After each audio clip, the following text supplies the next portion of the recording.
Welcome to the explanation part of the chapter. Which chapter?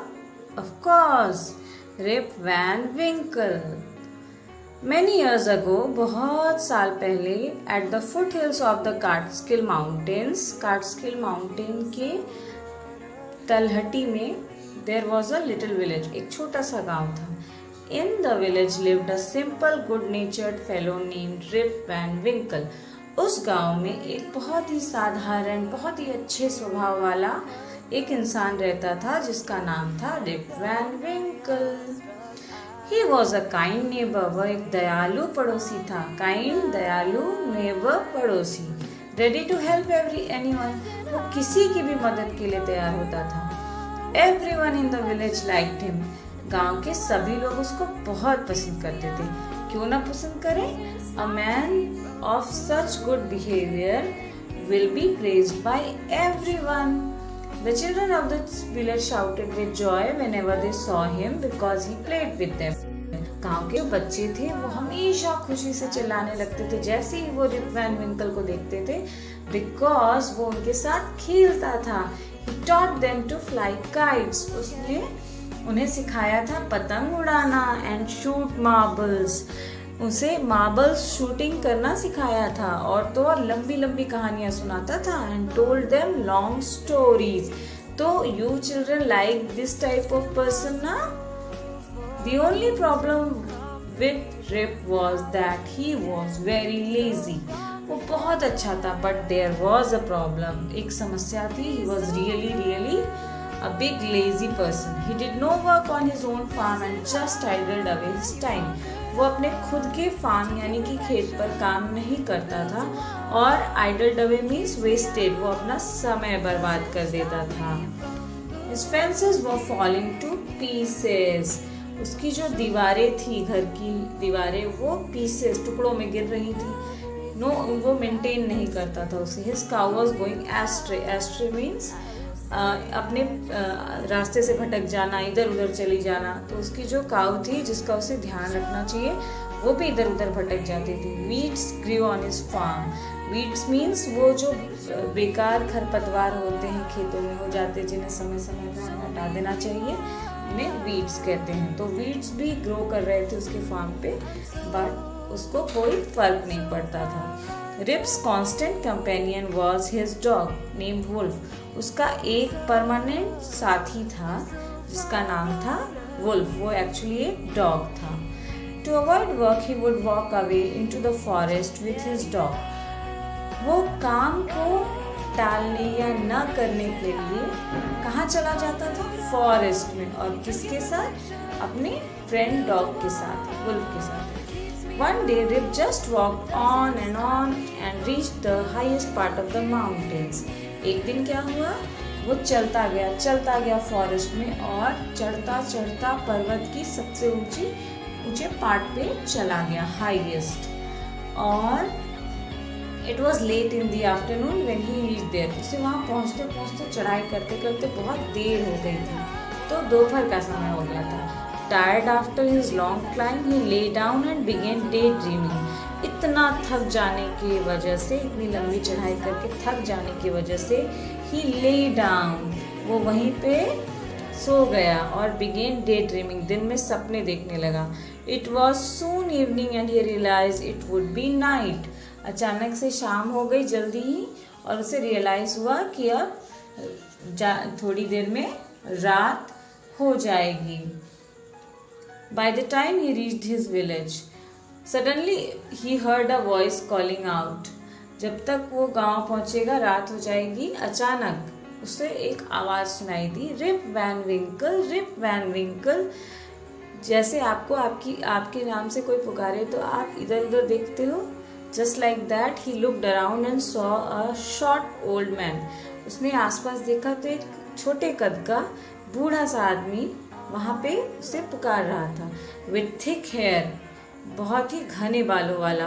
A grizzled beard. Grizzled beard means a mixture of white and grey beard. वो white और काली colour की जो दाढ़ी होती है उसका जो मिक्सचर होता है उसको grizzled beard बोलते हैं.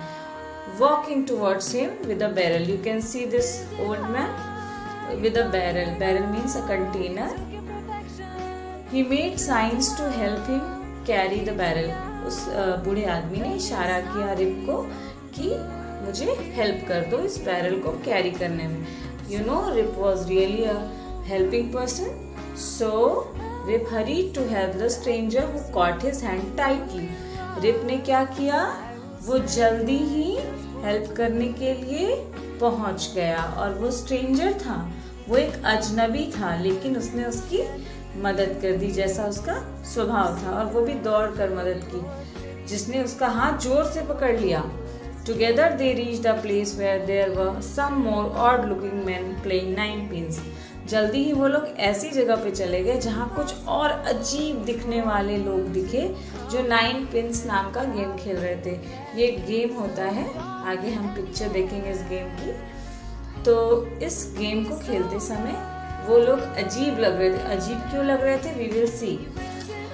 They were all dressed the same way. सब एक जैसे कपड़े पहने थे. And all of them had beards of various shapes and colors. Just imagine. Everybody was having beards. दाढ़ी जो थी वो अलग अलग शेप की थी, कलर्स की थी. Even though they were playing a game, their faces were serious and there was silence. आप बच्चे जब गेम खेलते हो, you all enjoy, you all shout, you all really love the game, and there is nothing serious in it, right? But they were actually serious while playing game. तो ये अजीब था कि वो गेम खेल रहे थे और सीरियस थे, और वहाँ बहुत ही ज़्यादा शांति थी. The only sound was the noise of the balls. आप सोचो, इतनी शांति थी कि वहाँ सिर्फ और सिर्फ बॉल की आवाज़ जो है वो सुनाई देती थी. Which echoed in the mountains like thunder. वो माउंटेन्स के बीच की जगह थी, तो वो ऐसा लगता था जैसे बिजली कड़क रही है और पहाड़ों में गूंज रही है. As Rip and his companion reached them, they stopped playing and stared at Rip with a fixed gaze. जैसे ही Rip और वो पहुंचे उस जगह पे, 9 पिंस वाले प्लेस पे, 9 पिंस खेलते हुए वो लोग रुक गए और stared यानी कि घूरने लगे Rip को. Fixed gaze यानी एक स्थिर निगाह, एक टक देखने लगे. Rip was really frightened. वो बहुत डर गया था. His companion emptied the contents of the barrel into glasses and made Rip drink it. अब उस बूढ़े आदमी ने क्या किया, सारी चीज़ें खाली कर दी. जो बैरल था उसमें से सामान खाली कर दिया, पीने वाली चीज़ थी, उसे ग्लासेस में डाला और रिप को पीने को कहा गया. Rip obeyed as he was trembling with fear. वो इतना डरा हुआ था कि उसने obey कर लिया, उसने बात मान ली. Since he was thirsty, he drank a few more glasses and slowly fell into a deep sleep. क्योंकि वो बहुत प्यासा था ना, वो इतनी ऊंची चढ़ाई करके आया था कि वो सच में और ज़्यादा ग्लास पी गया और धीरे धीरे वो गहरी नींद में सो गया. ऑन वेकिंग अप, जागने के बाद, he found that he was at the place where he had first met the old man. उसने ये रियलाइज किया कि वो उस जगह पे था जहाँ पे उसने पहली बार उस बूढ़े व्यक्ति को देखा था. He rubbed his eyes. It was a bright sunny morning. उसने अपनी आंखें मली. एक चमकीली धूप जो है वो खिली हुई थी और सुबह का इशारा कर रही थी. Surely I have not slept here all night. निश्चित ही मैं यहाँ रात भर नहीं सोया हूँ, रिप ने सोचा. He looked around for Wolf, but he was nowhere. Rip whistled for him.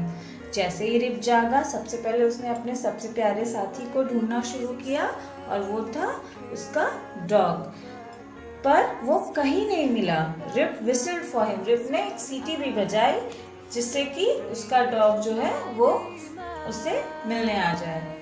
As he neared the village, he met a number of people, but he didn't know any of them. अब rib क्या हुआ, गांव की ओर लौटने लगा, लेकिन एक भी इंसान ऐसा नहीं था जिसे रिप पहचानता हो या रिप उन्हें पहचानता हो. The villagers also stared at him. दोनों सरप्राइज थे, दोनों तरफ के लोग. जो गांव के लोग थे वो घूरने लगे और वो भी उतने ही सरप्राइज थे जितना रिप सरप्राइज था. Who is this man? said one. एक इंसान ने पूछा, ये कौन सा आदमी है? I've never seen him before. Just imagine. वो रिप की हालत आप देखो फोटो में, इससे आपको पता चलेगा कि बहुत ही लंबा टाइम हुआ होगा जब रिप सोया रह गया होगा. I have never seen him before. मैंने इसे कभी नहीं देखा. Said another, look at his long white beard and his wrinkled face. दूसरे ने कहा जरा देखो इसके उजली दाढ़ी, इतनी ज्यादा उजली दाढ़ी और झुर्री, चेहरे पे झुर्रियां जो होती है wrinkled, वो फेस हो चुका है जो एक उम्र को दिखाती है. On hearing this, Rip stroked his chin and to his astonishment he found his beard had grown a foot long and it was all white. ऐसा सुनते ही रिप को लगा कि अच्छा, उसने अपनी चिन को छुआ और छूते उसको आश्चर्य हुआ. इतनी लंबी दाढ़ी, 1 फुट लंबी दाढ़ी और वो भी एकदम से वाइट, पूरी white. An old woman walked up to him and looked at his face for a moment. एक बूढ़ी औरत उसके पास आई और उसे क्षण भर के लिए बहुत ध्यान से देखा. Then she exclaimed, "It is Rip Van Winkle. Welcome home again, old neighbor." फिर वो शायद उसे पहचान कर चिल्ला उठी, अरे ये तो रिप वैन विंकल है. फिर से अपने घर में तुम्हारा स्वागत है पुराने पड़ोसी. वो रिप की पुरानी पड़ोसी थी. इन 20 वर्षों में तुम कहाँ थे? Where have you been these 20 long years? See that old lady is asking कि 20 साल तक कहाँ थे? That means Rip was actually sleeping for 20 years. So this story is adapted from The Legend of Rip Van Winkle by Washington Irving. I hope you liked it. Thank you so much.